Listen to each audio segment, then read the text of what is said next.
দুই নম্বর, আপনি যদি এমনিও মানত করেন শিরক ছাড়া, আল্লাহ রাসূলকে দান দেবো, মসজিদে সিন্নি দেবো, এটাও ঠিক না। সহিহ বুখারী মুসলিম অন্যান্য গ্রন্থের হাদিস, নাহা রাসূলুল্লাহ সাল্লাল্লাহু আলাইহি ওয়াসাল্লাম আন নাযর ওয়া ক্বাল আন-নাযর লা ইয়াতি বিশাই লা ইয়াতি বিখাইর ইন্নামা ইস্তাখরাজা বিহি মিনাল বাখিল। রাসূলুল্লাহ মানত করতে নিষেধ করতেন। তিনি বলতেন মানতে কিছু হয় না, শুধু এরা বখিল, দিতে চায় না, এদের করতে মানত করে, কিছু দান করে।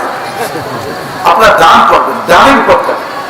দান আর মানতের পার্থক্য কি? মানত হলো অবিশ্বাস আর দান হলো বিশ্বাস। আমি 200 টাকা আল্লাহ দেবো, যদি আমরা না দেয়, আল্লাহ তুমি যদি এটা করে দাও তাহলে আমি এটা দিলাম।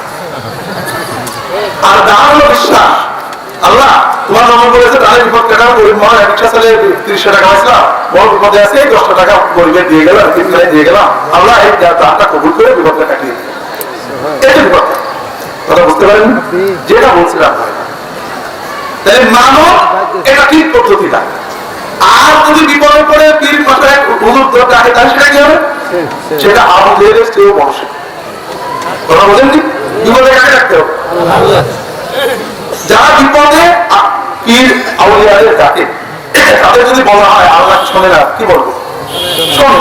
তাহলে আল্লাহ বাদে ওকে ডাকতে তো বেশি শুনবে, বেশি বড় শুনবে। ইউনূস আলাইহিস সালাম যখন মাছের পেটে পড়ছিলেন, কাকে ডাকছিলেন? আল্লাহ রাসূলেন। এখন তো আল্লাহ বলেন আওয়াজটা অপছন্দ করেন নাকি? হ্যাঁ, কাজে খুব সাবধান।